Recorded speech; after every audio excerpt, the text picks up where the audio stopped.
Hello guys, आपका मेरे channel smart study में स्वागत है। आज हम शिक्षा निदेशालय की तरफ से दी जाने वाली कार्यपत्रक नंबर 5 करेंगे, जो कि क्लास 7th की है और विषय है हिंदी।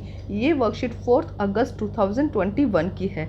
तो आइए करते हैं आज की वर्कशीट शुरू करने से पहले प्लीज़ मेरे चैनल को सब्सक्राइब कर दीजिए। तो आइए देखते हैं आज की वर्कशीट, पढ़िए और समझिए। मैं अक्सर वैज्ञानिकों की कहानियाँ पढ़ता रहता हूँ, जिसके कारण मुझे अजीब गरीब सपने दिखाई देते हैं। एक सपने में मैंने देखा कि एक जंगल में घूम रहा हूँ। वहाँ अनेक प्रकार के जानवर हैं, सब अजीब और अनोखे।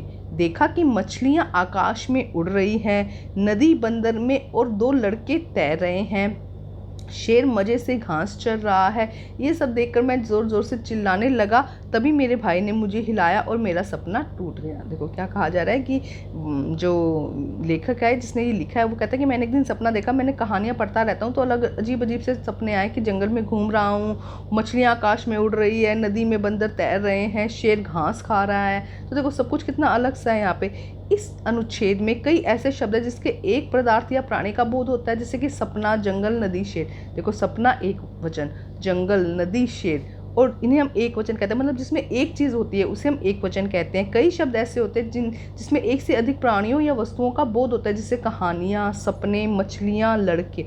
तो देखो वो शब्द जो एक चीज़ का बोध कराते हैं उसे हम एक वचन कहते हैं, और जो एक से ज़्यादा चीज़ों का बोध कराते हैं उन्हें हम बहुवचन कहते हैं। तो बहुत आसान है आज की वर्कशीट।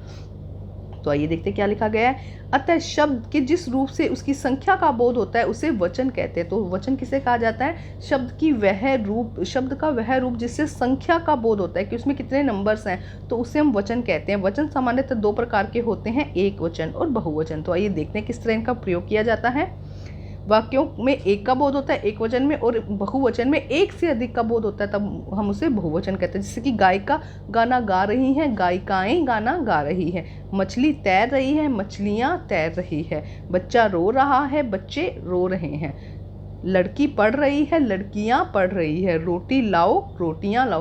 तो मोस्टली जो बहुवचन, जब एक वचन से बहुवचन बनाते हैं तो हम ए लगा देते हैं या आ लगा देते हैं, मोस्टली ऐसा होता है, और एक ही मात्रा लगा देते हैं। ये 3 ऐसे जो हैं, जब हमने कहेंगे स्वर, जैसे कि हमने लिख दिया बच्चा तो बच्चे, रोटी रोटियां, गाय गायिकाएं। तो इस तरह से लगाने से क्या हो जाता है, जो एक वचन है वो बहुवचन में बन जाता है। मोस्ट ऑफ, मतलब हम कहेंगे कि काफ़ी केसेस में ऐसा होता है, लेकिन कुछ जगह ये रूल भी नहीं चलता है। तो यहाँ पे कुछ हमें क्वेश्चन दिए हैं जिन्हें हमें क्या करना है, बहुवचन में बनाना है। जैसे लोमड़ी लोमड़ियाँ, पंखा पंखे, गाजर गाजरें, घड़ी घड़ियाँ, दाल दालें, सब्जी सब्जियाँ, गमला गमले, तितली तितलियाँ, घोड़ा घोड़े, धातु धातुएँ। तो आइए करते हैं इनको सोल्व। तो आइए देखते हैं, जैसे कि लोमड़ी लोमड़ियाँ, पंखा पंखे, गाजर गाजरें, घड़ी घड़ियाँ, दाल दालें, सब्जी सब्जियाँ, गमला गमले, तितली तितलियाँ, घोड़ा घोड़े, धातु धातुएं। तो आपको इसी तरह से क्वेश्चन नंबर 1 अपनी नोटबुक में करना है। यहाँ तक एक वचन, और जब 2 हो गए तो हमने क्या कह दिया, बहुवचन। तो आपको इसी तरह से अपनी नोटबुक में करना है। क्वेश्चन नंबर 1 डालना है और बहुवचन रूप लिखिए। क्वेश्चन नंबर 2 देखिए, रेखांकित शब्द में बहुवचन के रूप में खाली स्थान भरिए। तो यहाँ पे एक शब्द दिया होगा जिसे हमें क्या करना है, बहुवचन के रूप में लिखना है। तो आइए अब करते हैं प्रश्न नंबर 2। तो देखिए प्रश्न नंबर 2 में, गांव की सड़क से शहर की सड़कें बेहतर है। तो देखो सड़क क्या है, यहाँ पे एक वचन है, और सड़कें क्या हो जाएंगी, बहुवचन। किसी देश में एक ऋतु देखने को मिलती है, भारत में तो 6 ऋतुएं देखने को मिलती है। किसी देश में तो एक ऋतु, मतलब कि एक ही सीजन आता है, लेकिन भारत में तो 6 अलग अलग ऋतुएं देखने को मिलती है। आज बाजार में एक महिला नहीं कई महिलाएं थी। महिला का बहुवचन महिलाएं थी।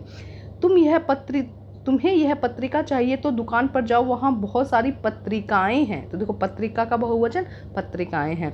मैंने तो एक कविता लिखी थी, सुनीता ने 10 कविताएं लिख डाली। मैंने तो एक कविता, मतलब कविता का बहुवचन कविताएं। तो मेन क्या है, सड़क का सड़कें, ऋतु का ऋतुएं, महिला का महिलाएं, पत्रिका का पत्रिकाएं, और कविता का कविताएं। तो ये एक वचन से बहुवचन है। ये भी इसी तरह से आप अपनी नोटबुक में करेंगे। तो आज की वर्कशीट कंप्लीट होती है। वर्कशीट को कंप्लीट करके अपने टीचर से चेक करवाइए, और प्लीज़ मेरे चैनल को लाइक कीजिए, सब्सक्राइब कीजिए और शेयर कीजिए। Thank you guys.